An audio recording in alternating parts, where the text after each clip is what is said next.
This episode covers the topic of child abuse, and some may find this quite upsetting.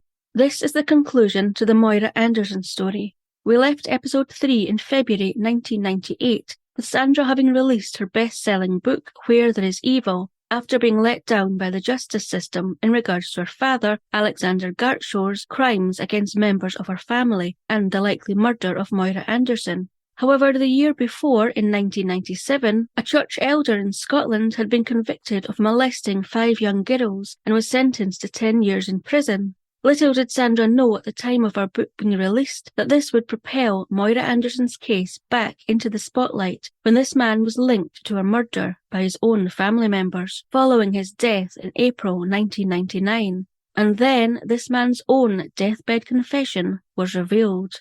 Back in 1957, at the time of Moira Anderson's disappearance and likely murder, another man working at Baxter Buses in Coatbridge, with whom Alexander Gartshore was friendly, was a man called James Gallogley, who it was later revealed was also a friend and neighbour of mass murderer Fred West when he lived in Coatbridge. James Gallogley began working at Baxter Buses in 1956 and quickly befriended Alexander Gartshore, whereas other workers at Baxter Buses avoided Alexander Gartshore as, according to a former Baxter Buses worker, everyone knew Gartshore was a pervert who preyed on young girls. Going on to say in a Daily Mail article that no one wanted to be associated with him, but Gallogley became his best pal. However, the reason why it was likely Alexander Gartshore and James Gallogley became fast friends would not be discovered until August 1997, when church elder James Gallogley was found guilty of molesting 5 young girls, following being caught on CCTV interfering with a little girl. However, just like with Sandra's family, James Gallogley's family had long held suspicions that he had in some way been partly responsible for Moira Anderson's disappearance, with a family member revealing after James Gallogley's death in 1999 in an article in the Daily Record that, "We always believed in our hearts that James had something to do with that wee girl's murder. After he was jailed for sexually abusing 5 girls, we became even more convinced." Going on to say that they believed that both James Gallogley and Alexander Gartshore were involved in a paedophile ring in the late 1950s and early 1960s, along with Fred West before he moved to England. Following this revelation by James Gallogley's family, Sandra Brown revealed for the first time in a Daily Mail article that, "I do not think my father acted alone that night. I am sure now that someone helped him. I believe it could have been Gallogley, because they were as thick as thieves." While it was revealed by James Gallogley's family members after his death that they had had long-held suspicions about his involvement in Moira Anderson's disappearance, it appeared that Moira's sister Janet had voiced her own suspicions long before that, as she revealed in an article in the Daily Record that she had written to James Gallogley 3 times following him being found guilty of child sexual abuse and sent to prison, where she had begged him to admit what he had done to Moira decades before. Despite Janet never receiving any reply from James Gallogley, she said that he knew more than he was letting on. Both he and Gartshore were in cahoots. They were good friends, and I am convinced he was involved. She went on to express her utter disappointment that the police at the time of the initial investigation into Moira's disappearance did not deem it pertinent to question and interview both James Gallogley and Alexander Gartshore, saying that the police let us down badly. While James Gallogley's family may have had their suspicions about his involvement in Moira Anderson's disappearance until he was charged and found guilty of molesting 5 young girls in 1997, he hid this fact very well, dedicating his life to the church along with his wife of 40 years. And according to the Daily Mail article, he was a trusted church elder who would look after young children at Sunday school and take them on day trips.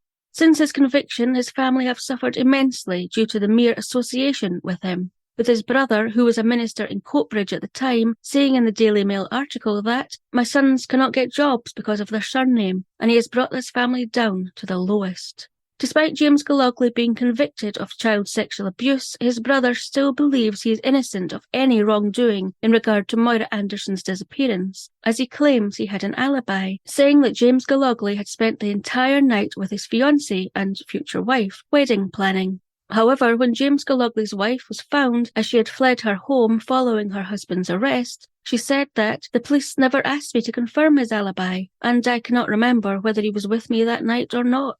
When Alexander Gartshore was questioned surrounding these revelations, he denied ever being friends with James Gallogly.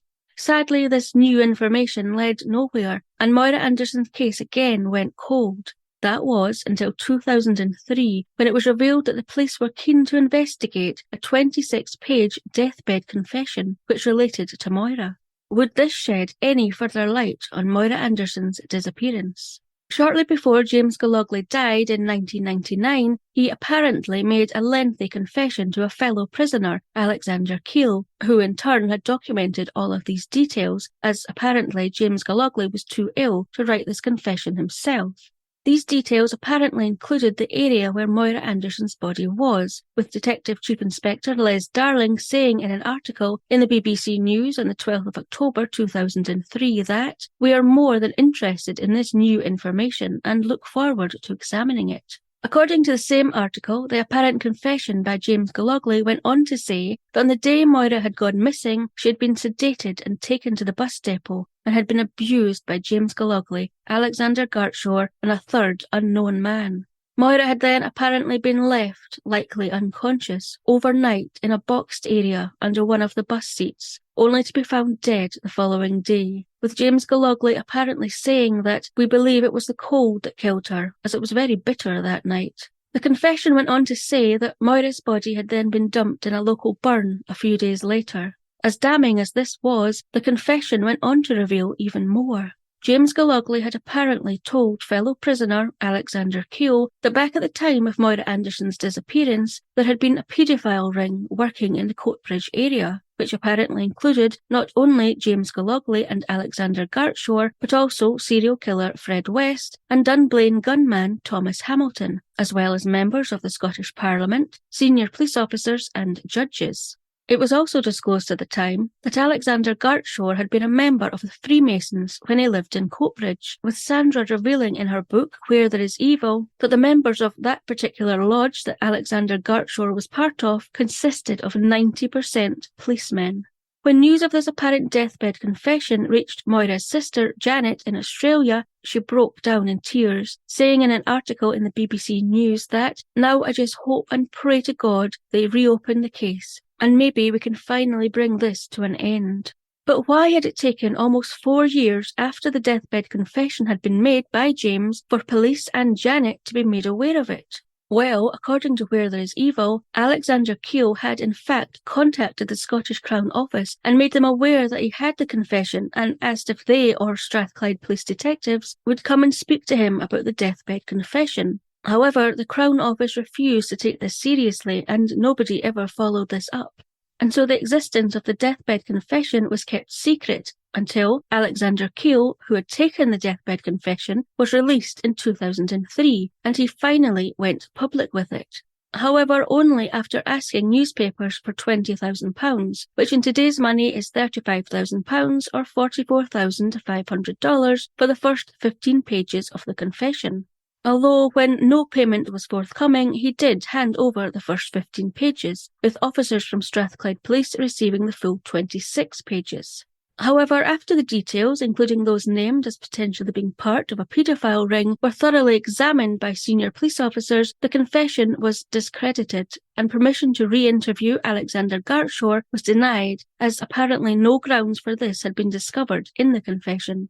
Following this confession being discredited, a report was sent by Strathclyde Police to the Procurator Fiscal in 2004, which stated that Strathclyde Police had ruled that the deathbed confession would not be disclosed to the public, as it may prejudice any future prosecutions if there were to be any. While it appeared the exact details of the deathbed confession would not be disclosed, what was known was that Moira's sister Janet's hopes of finally finding justice for Moira were dashed yet again.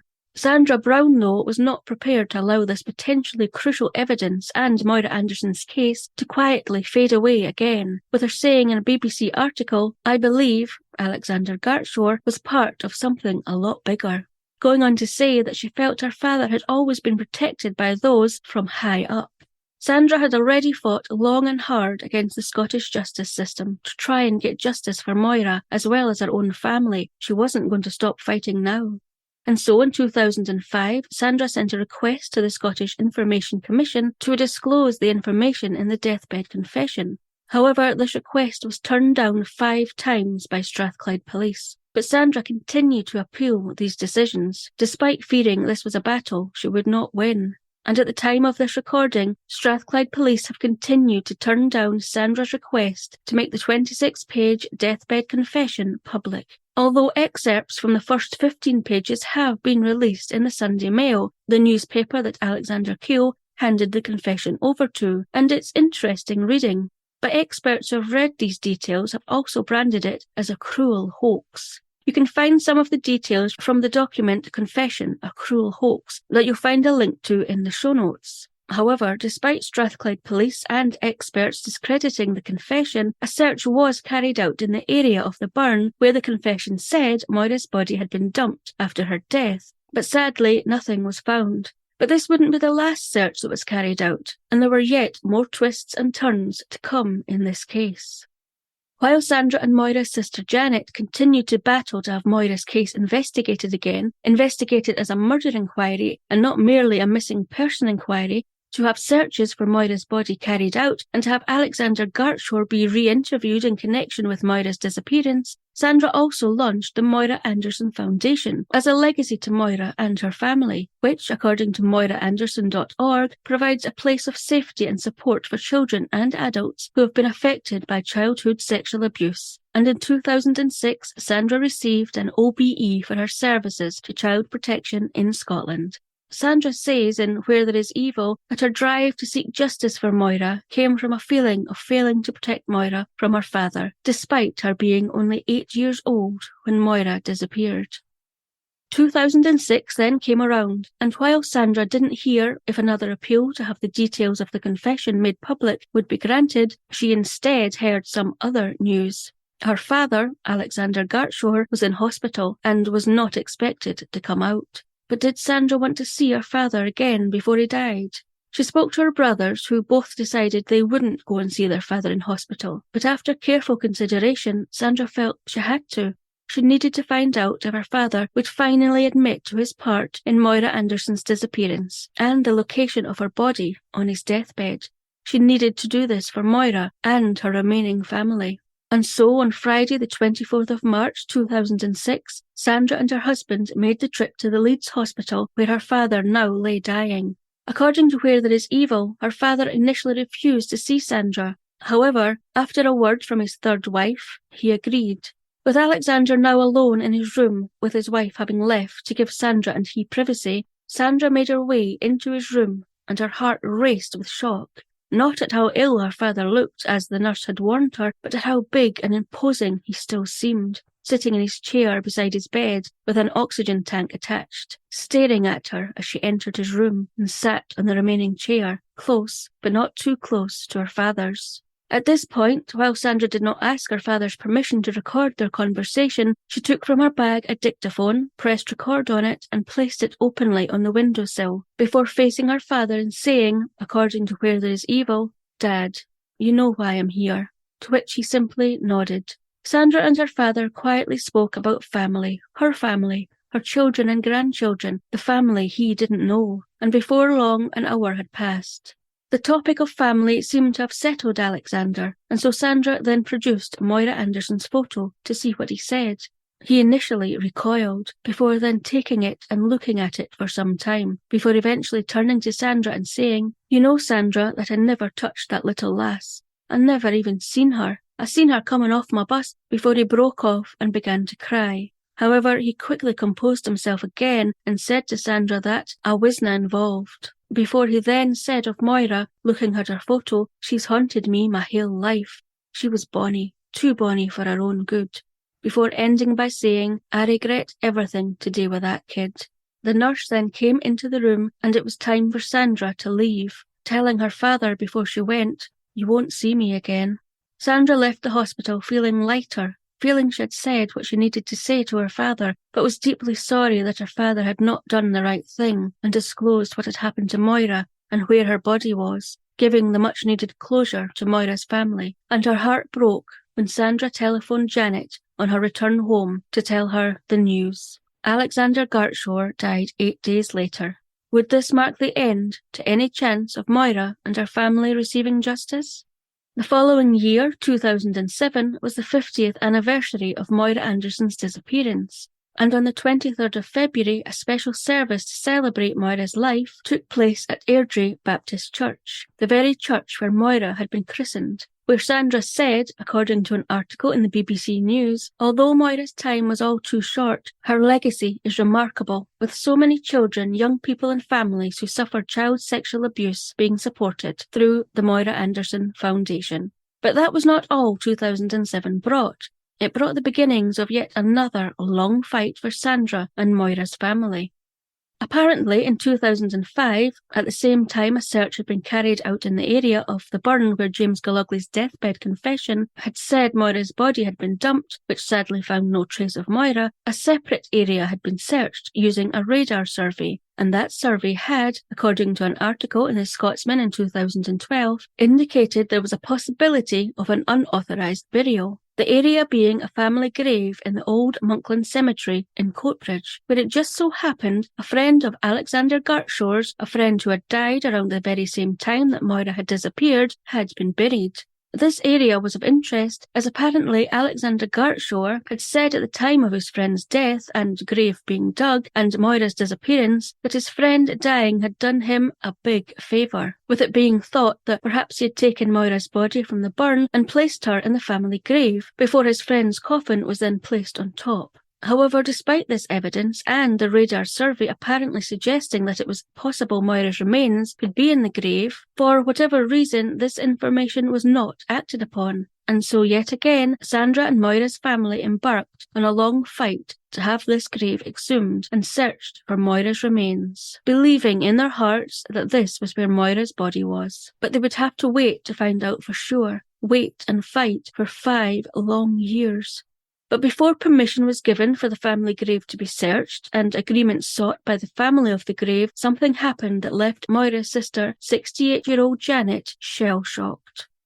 In May 2011, a new Lord Advocate, Frank Mulholland, was appointed, and this turned out to be extremely good news for Moira's family and Sandra, as in July 2012, Lord Mulholland finally did what no previous Lord Advocate would do. He changed Moira Anderson's case from missing person to murder, and instructed the very newly set up Cold Case Review Unit to make Moira Anderson's case a priority. Moira's sister Janet was shocked but so pleased that after 55 years her sister's case was now being taken seriously and treated as a murder, saying in an article in the Scotsman in July 2012, "I am praying this is the last hurdle before we get some kind of closure and finally find out what happened to Moira." It was at this point that Sandra revealed that Moira's sister Janet would be petitioning the court, with Sandra's help, to seek permission to have the family grave where Sinclair Upton had been buried exhumed, where previously a radar survey had indicated there was a possibility of an unauthorised burial. And amazingly, Sandra and Moira's family didn't have a fight on their hands and didn't have to wait very long, as permission for this exhumation was granted on the 13th of December 2012, and the family of the grave, where at least 8 people were thought to have been buried, gave their permission for this to take place. And so Strathclyde police were instructed to undertake the exhumation, with the painstaking and sensitive exhumation beginning on the 8th of January 2013. Sandra was present for the exhumation and said in an article in the Daily Mail, "I truly believe this grave has secrets to give up. We owe it to Moira to open it." However, after a 2-day exhumation and search of the grave, sadly, Moira's remains were not discovered, and Moira's sister was said to be hugely disappointed. But hope did still remain, as Chief Inspector Kenny MacLeod said in a Daily Mail article, "Despite today's outcome, the case will remain open. Any further lines of inquiry will be fully investigated." Sandra too continued to show her unwavering determination to continue to seek justice for Moira, saying in the same article that, "My belief is that Moira is not far from us, but she remains concealed by extremely wicked people." Going on to say, "It's certainly not the end of the story. The Upton family could now let their family members rest in peace." As promised by detectives, Moira's case remained firmly open, and all evidence and lines of inquiry that had been investigated was reinvestigated by detectives, who also in March 2013 made a public appeal for anyone with any information to come forward, specifically those who had been employed at Baxter buses in any capacity during the late 50s, even if they had previously been in touch to give information. There was a slight setback, though, as due to Moira having disappeared over 56 years prior, 3 of the 4 witnesses who had given statements at the time of Moira's disappearance, saying that they had seen Moira on the day of her disappearance, near or on the same bus that Alexander Gartshore was driving, had since passed away. But Sandra believed that an even bigger opportunity to prosecute her father for Moira's murder had been missed. I mentioned in part 3 that Sandra had accompanied a newspaper reporter and photographer to her father's flat in Leeds, where once inside their conversation was taped, which while Alexander Gartshore didn't specifically confess to being involved in Moira's disappearance and murder, Sandra believed that he did state a number of facts that could have suggested his involvement, such as he had been driving the bus that picked up Moira that fateful day, and that he had gotten off the bus at the same time as her, with a relief driver having taken over from him, and that Moira had told him that she was going to Woolworths to get a birthday card for her mum, despite him firstly denying even knowing who she was, and then denying that she'd been on his bus that day. However, while Sandra and the reporter had handed over this recording to detectives at the time it had been recorded in 1993, the Crown Office had refused to take it any further, deeming that Alexander Gartshore, at 73 years old, was too old to prosecute, and that the case was now too old to go forward with. When asked about this, Sandra said in an article in the Daily Record in January 2013 that it was a lost opportunity. He should have been prosecuted, and if he had been, I'm sure he would have finally revealed what happened to Moira. She could have been found long ago, and her family could have laid her to rest with dignity. But instead, Alexander Gartshore had never even been questioned in connection with this recording, and he died in 2006 at the age of 85, taking any information he had about Moira with him. However, DCI Pat Campbell, the detective leading the reinvestigation of Moira's case, said in an article in the BBC News following the appeal that new information had been passed to the inquiry team as a result of the appeal, and that officers are currently assessing that information and following up any leads.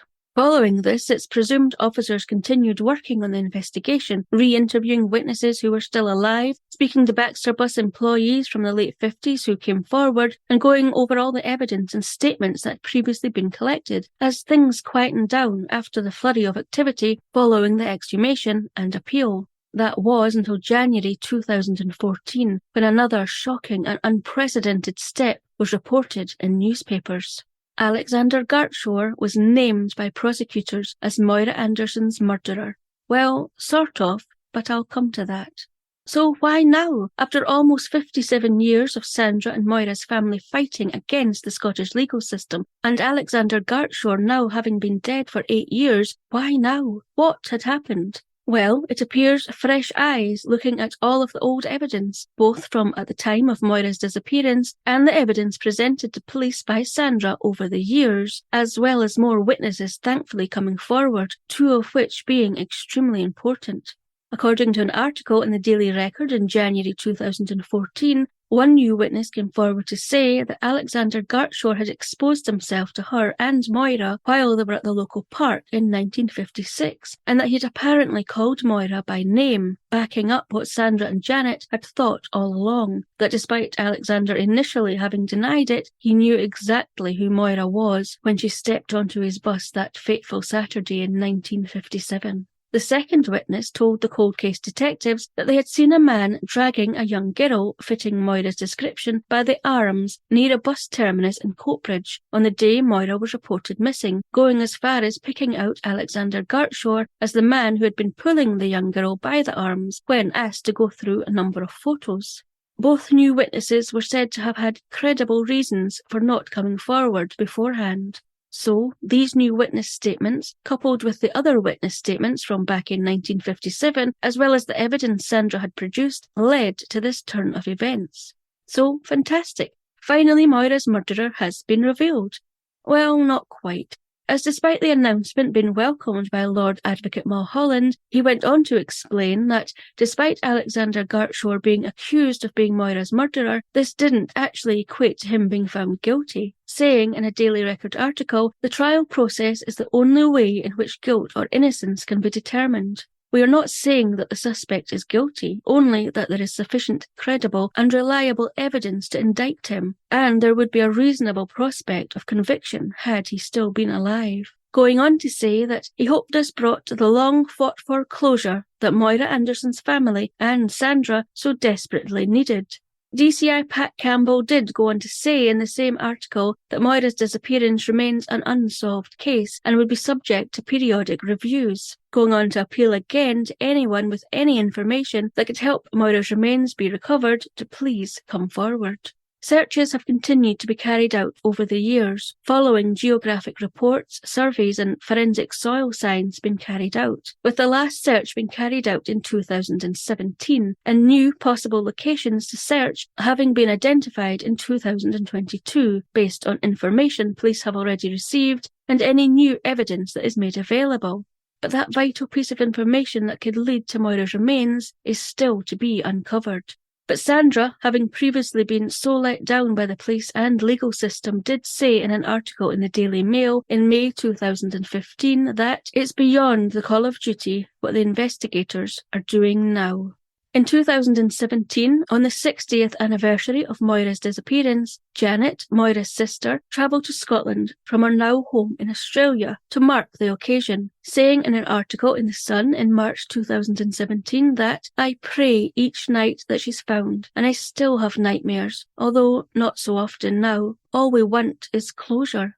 But this story still doesn't end there, as two more important witnesses are still to come forward with very interesting and credible information, with the first coming forward in February 2018, the 61st anniversary of Moira's disappearance. A woman, now in her late 70s and living in France, was pleased to finally be giving Cold Case Unit detectives her statement about an event in February 1957 that had disturbed her so much that it still caused her nightmares. While in her late teens, this woman was living with a couple, family friends, in a farmhouse on the edge of Coatbridge, and late on the evening on Saturday the 23rd of February 1957, the day Moira Anderson went missing, she had alighted from a bus in the centre of Coatbridge and had begun walking to the farmhouse, eventually turning off a main thoroughfare and taking a lonely, isolated farm track, which took her to the farmhouse. It was dark and a blizzard was coming down, with snow lying, so she was fighting her way along the track with her head down, when she began to see there were footprints in the wet ground, suggesting someone was walking ahead of her. While she was puzzling who could be out on the lonely track so late in the evening in such weather, she heard a scream that scared her so much that she ran the rest of the way to the farmhouse. Once safely in the warmth of the farmhouse, she inquired if anyone had been visiting the farm that evening that could explain the footprints and scream. But the couple said no one had visited and dismissed her concerns when she wondered out loud if they should inform the police. As she was a guest, she complied, but had wondered at the time and over the years why the couple had been so reluctant to take her seriously and involve the police. The second witness who came forward to give a statement in March 2021 was someone much closer to Sandra, and the revelation left her feeling shocked and disappointed that not only had they not come forward sooner with the information, but also disappointed that secrets still appeared to exist within her own family, despite everything she had been through. Apparently, Alexander Gartshore's father, Sani, had disclosed to his brother-in-law around the time of Moira's disappearance that his son, Alexander, had admitted to him that he'd murdered Moira. In turn, Sani's brother-in-law had disclosed the same information to his son, Jim, Alexander Gartshore's cousin, in 1971. With Jim saying in an article in the Daily Record in March 2021 that Sani, Alexander's father, had taken this secret to the grave instead of informing the police because of what it would have done to his wife, Alexander's mother. Jim went on to say that he didn't disclose this information until 2021, the 64th anniversary of Moira's disappearance, because I felt it wasn't my secret to share, and I don't know where her body was hidden. So to some extent, I didn't feel I could do much to help. But as you get older and start to think of your own mortality, I thought I should share what I knew. Continuing by saying that my dad would never have shared this if it wasn't true. When asked her thoughts on this new revelation, Sandra told the Daily Record newspaper that she had been shocked to learn this, going on to say that, "I knew my grandfather suspected my father and challenged him when no one else had, but I never knew he got a confession from him. I'm sad that he didn't use that information to make sure Moira and her family got justice." At this time, former lead investigator and now Assistant Police Constable Pat Campbell said, "This continues as a live investigation, and I appeal to the public for information. It could be vital to our inquiries."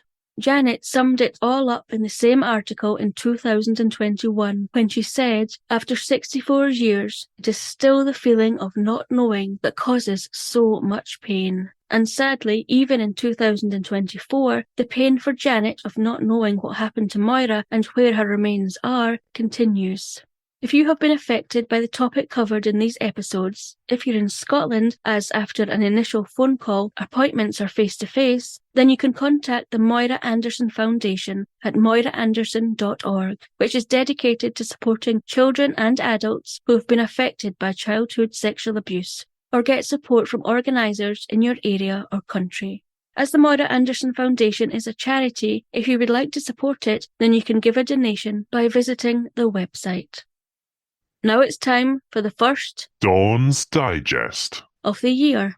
I apologise again for the delay in releasing part 4 of the Moira Anderson case, but sometimes life gets in the way, and sometimes my time and attention is needed elsewhere to support others. However, things have settled down again, which is why I was able to write and release this episode.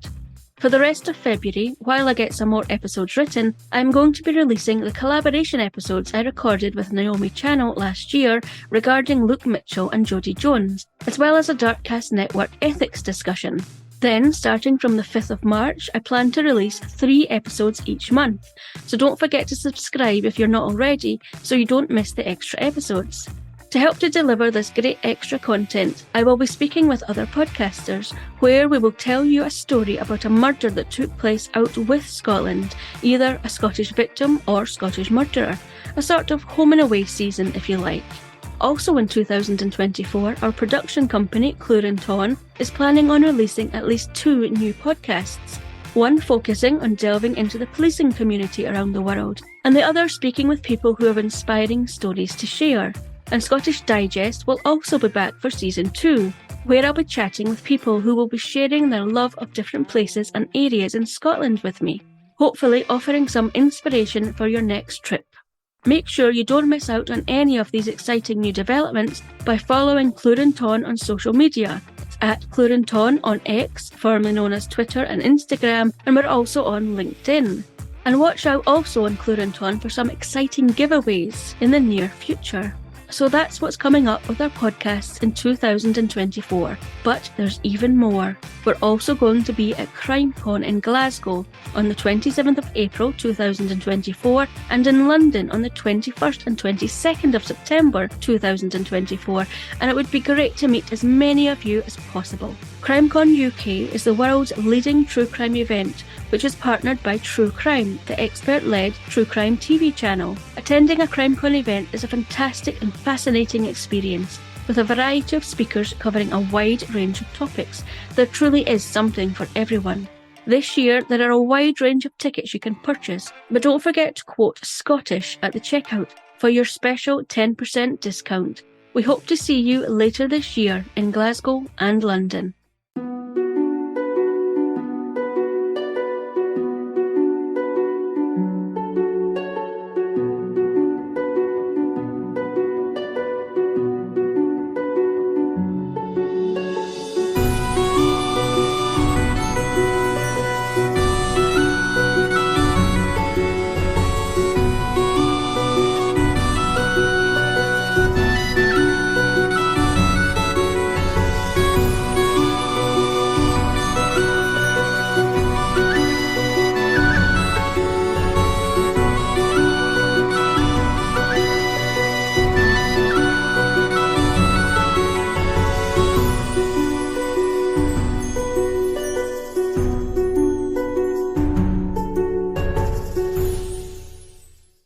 Scottish Murders is a production of Clurin Ton.